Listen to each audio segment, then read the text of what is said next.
Halo semuanya, balik lagi sama aku Ilham Teguh Pangestu.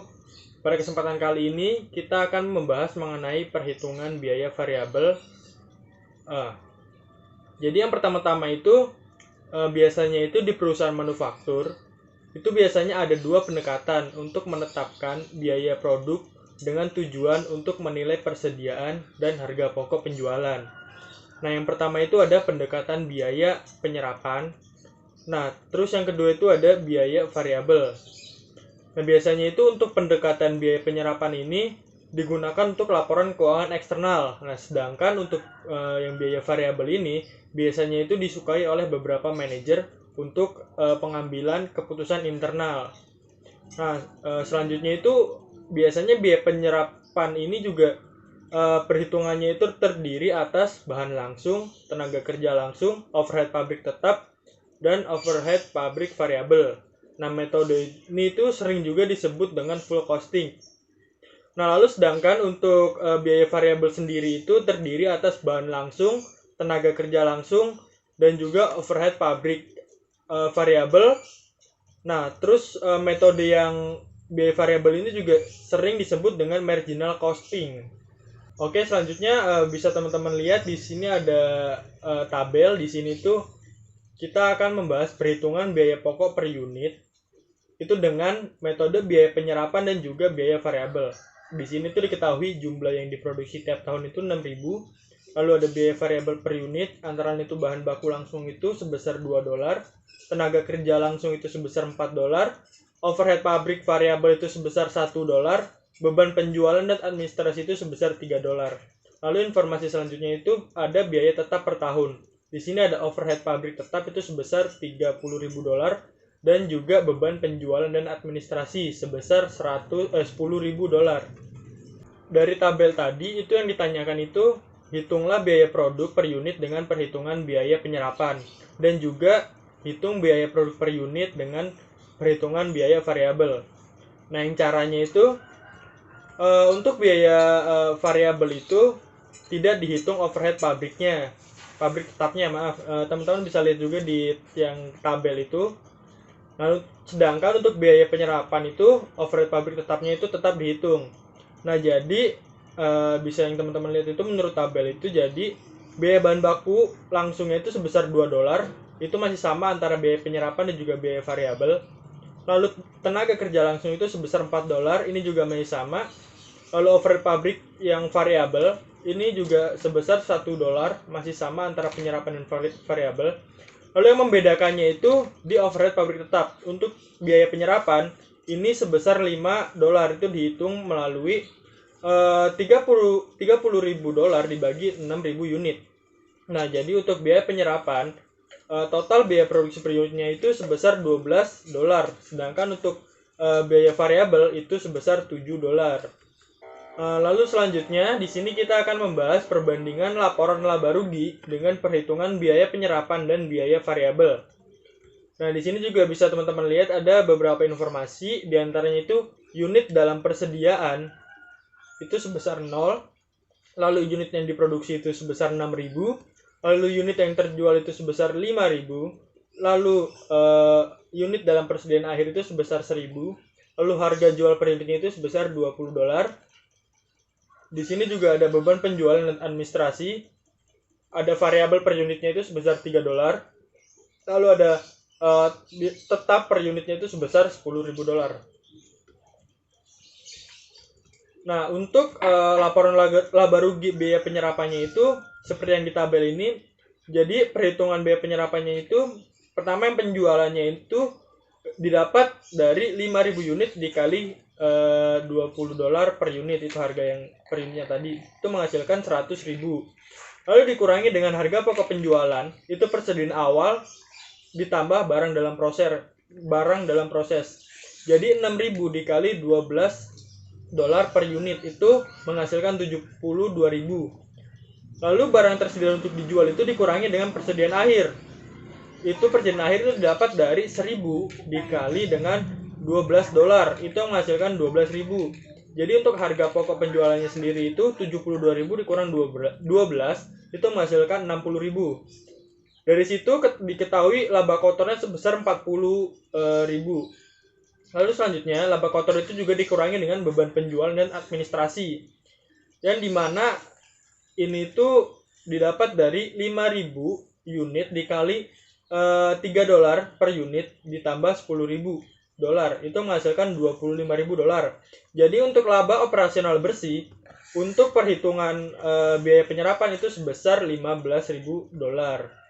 Nah, lalu selanjutnya di sini ada laporan laba rugi jika kita menggunakan biaya variabel. Jadi perhitungannya itu untuk penjualannya itu masih sama, 5.000 dikali $20 per unit itu menghasilkan 100.000. Lalu dikurangi dengan harga pokok penjualan. Di sini persediaan awalnya ditambah dengan barang dalam proses. Di sini 6.000 dikali $7 per unit. Jadi $7 dan $12 tadi itu masih berhubungan dengan perhitungan sebelumnya. Nah, itu menghasilkan 42.000. Nah, barang tersedia itu lalu dikurangi dengan persediaan akhir. Itu 1.000 dikali $7. Itu menghasilkan 7.000. Nah, untuk harga pokok penjualan variabelnya sendiri itu menghasilkan 35.000. Nah, itu lalu terdapat beban penjualan dan administrasi. Di sini 5.000 dikali $3 per unit itu menghasilkan 15.000. Nah, lalu untuk margin kontribusinya itu sebesar 50.000 itu didapat dari 35.000 ditambah 15.000. Nah, lalu selanjutnya untuk margin kontribusinya itu yang 100.000 itu dikurang dengan 50.000. Nah, 50.000 itu nanti akan menjadi pengurang dari beban tetap. Nah, beban tetapnya itu terdiri dari overhead pabrik tetap sebesar 30.000 dan juga beban penjualan dan administrasi tetap sebesar 10.000. Jadi, untuk laba operasional bersih, menurut laporan laba rugi biaya variabel itu sebesar 10.000. Nah, pembahasan selanjutnya itu mengenai pengaruh produksi terhadap laba rugi biaya penyerapan dan juga biaya variabel. Nah, di sini tuh terdapat 3 hubungan antara produksi dan penjualan. Jadi yang pertama itu ada produksi sama dengan penjualan. Nah, jika produksi sama dengan penjualan, maka tidak memiliki akibat apapun terhadap persediaan. Karena apabila produksinya sama dengan penjualan, maka persediaannya pun akan sama dengan periode sebelumnya. Nah, hubungannya antara laba bersih operasional, biaya variabel, dan biaya penyerapan, apabila produksi sama dengan penjualan, maka perhitungan laba bersih pada operasional biaya penyerapannya itu sama dengan perhitungan laba bersih operasional biaya variabelnya. Nah, lalu yang hubungan keduanya itu produksi lebih besar daripada penjualan. Nah, jika kondisinya seperti itu, akibatnya pada persediaannya itu apabila produksinya itu lebih besar, maka bagian persediaan pun akan meningkatkan persediaannya untuk menutupi kenaikan produksi tersebut.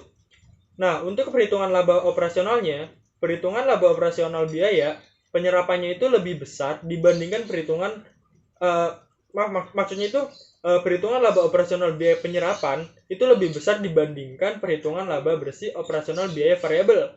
Nah, kenapa sih biaya penyerapan itu bisa lebih besar? Itu karena jika menggunakan perhitungan laba bersih operasional biaya penyerapan, maka biaya overhead pabriknya itu ditanggungkan ke dalam persediaan. Jadi BOP-nya itu tidak masuk ke dalam persediaan. Lalu ada kondisi yang terakhir itu di mana produksi lebih kecil dari penjualan. Nah, jika produksi lebih kecil dari penjualan, itu akibatnya terhadap persediaan yaitu apabila produksinya lebih kecil, maka persediaannya itu akan menurun, itu sudah pasti. Lalu berarti ini kan akan menurunkan persediaan juga. Nah, bagian persediaan akan menurunkan persediaannya. Lalu apabila bagian persediaan tetap menggunakan persediaan yang lama, yang lebih besar daripada produksi, maka ini akan terjadi penimbunan persediaan, di mana hal itu tidak baik untuk perusahaan. Jadi artinya itu perusahaan tidak memiliki manfaat jika dia memiliki persediaan yang cukup banyak, namun produksinya menurun. Nah, untuk perhitungan laba bersih operasional biaya penyerapan, ini lebih kecil dibandingkan perhitungan laba bersih operasional biaya variabel. Nah, kenapa demikian? Itu karena BOP-nya itu dilepaskan dari biaya persediaannya, jadi dia itu tidak termasuk ke dalam biaya persediaan itu sendiri. Nah, pembahasan selanjutnya itu mengenai pengaruh perubahan produksi terhadap laba bersih operasional. Nah, untuk biaya penyerapan, ini tuh apapun perubahannya, pasti di dalam biaya penyerapan ini akan memiliki pengaruh atau terpengaruh satu sama lain. Nah, berbeda dengan biaya variabel. Walaupun ada perubahan kecil terhadap produksi, dia tidak terpengaruh apa-apa atau tidak berpengaruh terhadap perubahan produksi. Nah, pembahasan terakhir itu memilih metode perhitungan terhadap laba bersih operasional. Nah, untuk biaya penyerapan, ini tuh biasanya digunakan oleh pihak eksternal, seperti fiskal, debitur, kreditur, atau pemegang saham. Terus juga biaya penyerapan ini juga bisa digunakan untuk internal, berbeda dengan biaya variabel. Kalau biaya variabel itu hanya digunakan untuk internal saja, seperti untuk alat bantu pengambilan keputusan, untuk menerima atau menolak order, ataupun juga untuk menghitung insentif atau bonus. Oke, sekian aja pembahasan kita kali ini. Kurang lebihnya mohon maaf. Sekian dari saya, terima kasih.